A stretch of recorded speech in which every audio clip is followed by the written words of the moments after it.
Radio Sport. Radio Sport. Merci. Jonas, you lost your polka dot jersey yesterday. We missed you in the mixed zone, but the most important thing was to wear it for 10 days, I guess. Yes, that has been some incredible days for me to have a jersey so long, and second place, green jersey, so big. And now I'm just happy to have it some more days from Pogačar, and yes, maybe I can have it three more days, and now we are trying to go for a stage win for a team. That's the main goal for a team, so hopefully I can do that.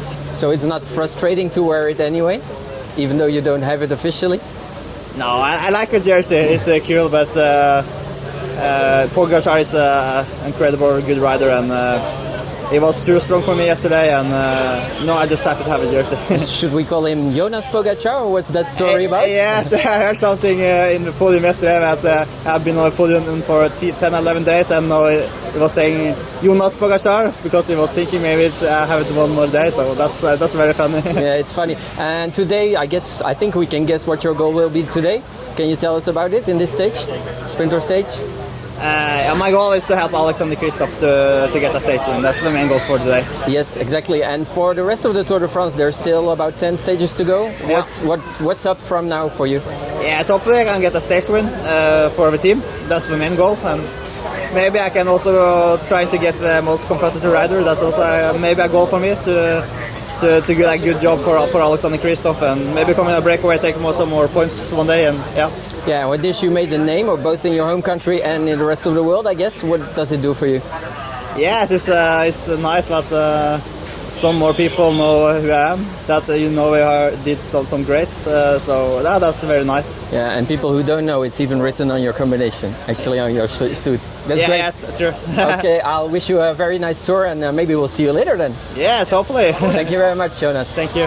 Donc c'était Jonas Vingegaard, non pas du tout, Jonas Abrahamsen plutôt, qui ne porte officiellement plus le maillot à pois, mais qui le porte toujours parce que justement c'est Tadej Pogačar qui l'a officiellement, enfin qui est en tête du classement, mais qui ne peut pas le porter parce qu'il a le maillot jaune.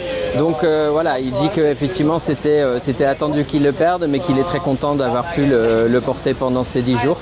Je lui ai demandé, voilà, ça t'a fait un peu un nom, aussi bien dans ton pays d'origine que partout dans le monde, et c'est un peu ce que l'on voit d'ailleurs avec toutes les interviews qu'il fait. Et effectivement, c'est ça aussi qui le rend heureux, le fait que voilà, maintenant Jonas Abrahamsen, on sait qui c'est ce coureur qui a été aussi bien deuxième d'une étape, qui a porté le maillot vert et qui a porté pendant 10 jours le maillot à pois. Après, donc pour l'étape du jour, c'est forcément le sprint pour Alexander Kristoff qui va essayer d'aller chercher, et après pour le reste du tour il va toujours tenter des choses, voir s'il peut être toujours le coureur le plus combatif, voire remporter une étape. En tout cas, c'est tout ce que on lui souhaite pour le reste du tour. Radio Sport. Radio Sport.